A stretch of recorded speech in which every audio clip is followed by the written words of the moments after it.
if I'll get during the night some replacements and some other companies, because he said it is only 40 of us and there is a whole village in front of me, so I really need some help. So they told him by phone that someone will arrive before the dawn and he will get replacements, and then they're gonna all attack into the village. So 3 a.m. in the morning, first supplies arrived. He saw 2 tanks stop on this road, and then more time went by, and he said it was only 40 of us. We tried to dig our foxholes in this ground, but he said that the ground was frozen solid. We were unable to make a dent into the ground, in the ground, because everything was icy around us. So I told my men, keep digging, because the temperatures dropped down to -4 degrees Fahrenheit, and he knew if they would stop moving, they would die during the night because of frost. So he told them, keep digging until the dawn, otherwise we all gonna die here. So they spent sleepless night, and no one arrived from the forest to help them. And Audie phoned back, where is the supply? Germans will counterattack us soon, because they always counterattack Americans during the dawn, but no one arrived. So Audie said it was roughly about 10 o'clock in the morning. It was very misty morning with plenty of fog. You can see it on the memorial with the information. He said I was hardly able to see the first tank which was standing on this road. And then I saw the shape of German helmets, and I realized the Germans are counter-attacking us. And he said there was approximately 200 of them, and I saw also shape of 6 heavy tanks behind them. And I realized I have only 2 tanks here on the road, and I have only 40 men in the forest. Some of them are wounded, we are running out of ammunition and so on. So he ordered his men to go back to the forest, and he wanted to give coordinates for American artillery on German positions. And he said at the same moment as Germans start coming towards us, the first 2 German artillery barrages hit this forest. So he said 2 machine guns nests, which we installed during the night, was directly hit. The crew was killed, and I lost another 8 men. And I realized that this is end all for us. We must all go back to the Maginot Bridge. So machine guns were destroyed. Another German artillery was aiming these tanks which were on the road. The first was hit, and it caught fire. So the first tank was burning, standing on the road. The second one, which was behind him, he tried to get firing position. But as you can see, there is behind us very deep ditch. Everything was icy, this road was icy. Audie said as he was trying to get firing position, he kind of slid with his tank into this ditch, and they were unable to put it back on the road again. And at the same moment, the engine ceased, stopped, and crew opened the door, and they ran back to the forest. So he was on his own here, with 200 Germans coming towards him. So Audie also wanted to go back to the American positions, but then he saw this tank destroyer burning on the road, and he realized that it came only 2 miles or 4 miles from Maginot Bridge. It was full of gasoline, full of ammunition, and he also saw 50 caliber machine gun on top of it. It was undamaged. So he changed his plan, and instead of going back to the forest, he climbed on this tank, and he wanted to help Germans for a little while, and maybe then the support will arrive. So he climbed on that tank. Around 10 o'clock in the morning, he tried this 50 caliber machine gun, and it worked. So as Germans were approaching him, he covered them with 50 caliber machine gun. He also had his field phone with him, so he used it in order to give coordinates to Sergeant Bull for US artillery barrage. So Audie picked the phone, covering Germans with 50 caliber machine gun, and Sergeant Bull back in the forest picked up the phone, and he said to Audie, "Are you still alive, Lieutenant Murphy, with all these German covers coming towards you?" And Audie said, "Well, yes, I am momentarily still alive, but I want you to send me an artillery on the position I'll give you. They are coming towards me. So it was exchanged, Sergeant Bo was covering Germans on the field with artillery barrage, but Germans were coming closer and closer. Audie was covering them with his 50 caliber machine gun, and he said, as I was on a tank, I couldn't see them because of fog, but I heard them. So he said, I heard and then saw 7 of them lying down in this ditch. And even though I wasn't able to speak German that much, I realized that they are talking about my position, because they were shelled heavily, but they didn't know where it come from. They thought that the forest must be full of American soldiers. They thought that this is impossible, that they are, counterattacked by one particular soldier. So they were discussing his position. So what Audie did, he covered them with his 50 caliber machine gun, and everything was quiet. He couldn't see them, so he covered them once more to make sure that they are all dead, and they were. So he realized that the tanks, which were behind the infantrymen, they started to slow down, because during his one-man stand, Germans sustained more than 70 casualties during his one-man stand. So they were losing troops on the fields because of Audie 50 caliber machine gun and because of Sergeant Bo artillery shelling. So tanks slowed down, and Audie realized that he may survive. So he picked again the phone, but Germans were getting closer and closer. So Audie picked the phone and phoned to Sergeant Bo in the forest. And what Audie Murphy wanted to do, he wanted to call American artillery on his own position, and before it will arrive, he will go back to the forest, because he realized the Germans are everywhere. So Sergeant Bo take the phone, and he asked Audie, "Are you still alive, Lieutenant Murphy?" And Audie said, "Well, yes, I am, momentarily. What is your post-war plan?" "Keep sending an artillery." And Audie said, "I'm gonna give you new coordinates, and I want you to send artillery on the new coordinates." So Audie Murphy gave to Sergeant Bo his own position, and then he wanted to run back into the forest. He was really desperate, and it was the only solution for him what to do. But Sergeant Bo, he was safe back in the forest. He looked at the map and he realized he's completely mad. He's committing suicide. He's calling our artillery on his own position. So he picked the phone again and phoned to Audie.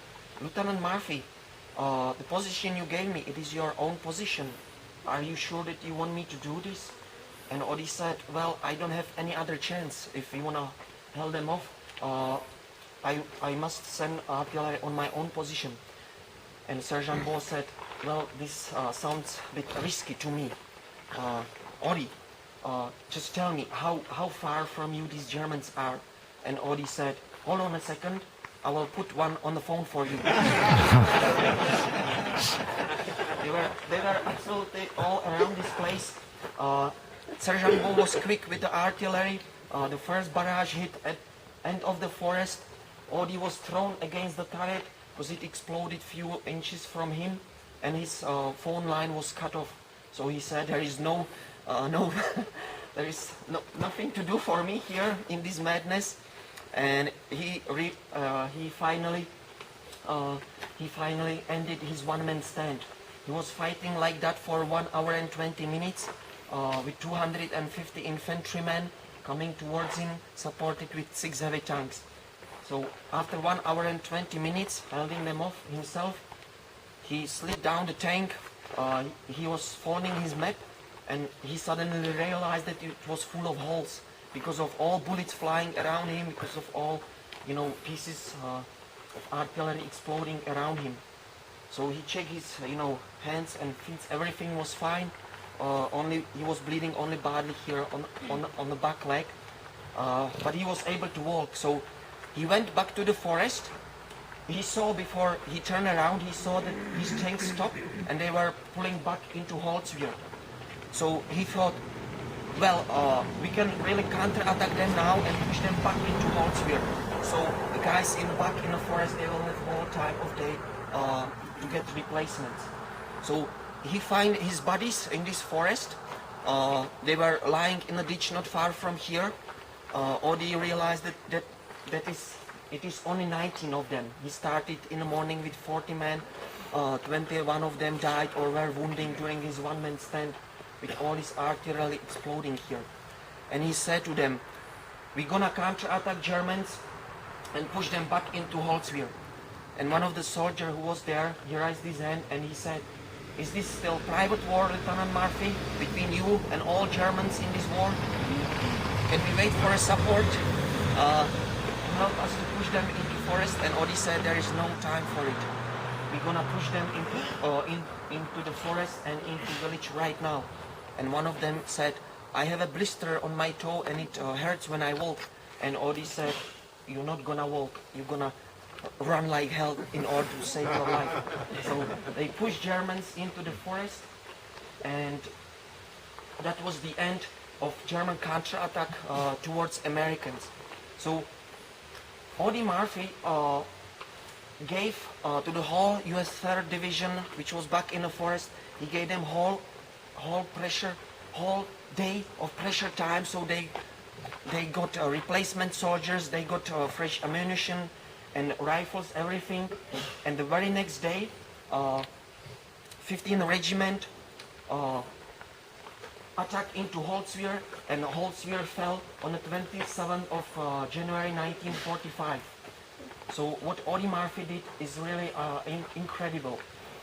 With only 19 men being himself wounded without ammunition, they pushed Germans into the Holzweiler, and the very next day this village was liberated by American forces. So Audie said, the night after my one-man stand, we again slept in the forest. We couldn't dig foxholes, we were too tired to dig them, so we found a cover behind the dead bodies of our friends. So that was the only way how to protect us against Germans if they would attack during the night time, but it never happened. So he said this forest, which is a very nice place today, was for 3 days it was a front line in World War II with all nightmarishness of war. He said in only 2 days I lost 80% of my group.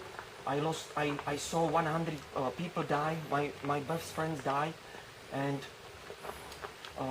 he said that he realized that all these young soldiers, they were giving everything to French people. They were really dying for them in order to bring the peace, and themselves they never got this present to use because they died here.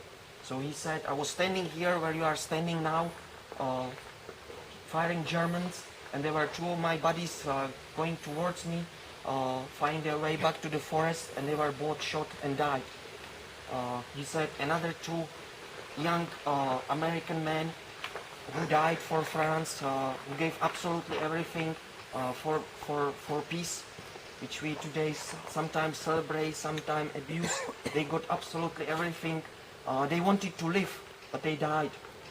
They never used this present which they gave us, because they died in this forest 70 years ago.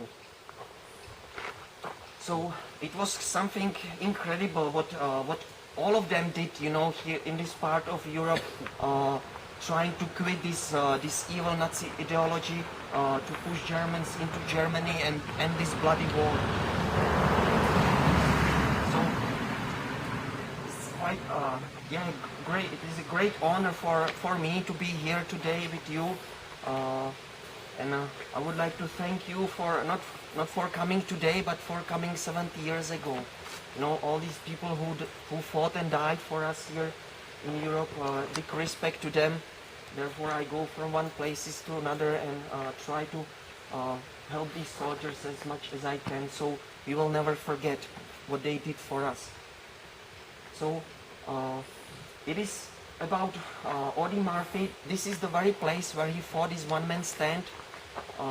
He never saw this memorial.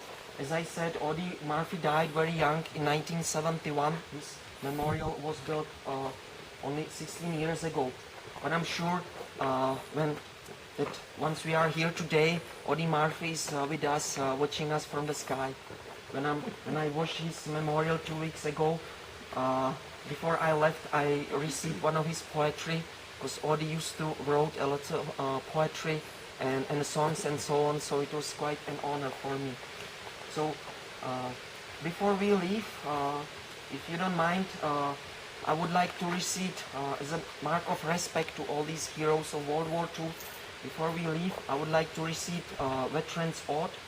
You can follow me, and then we will hold a minute for all these heroes, and then we're gonna go back to the bus. So if you want, you can follow me. They shall not grow old, as we that remain grow old. Age shall not vary them, nor the year condemn. At the going down of the sun, and in the morning, we will remember them. Thank you, Audie. Thank you, everybody.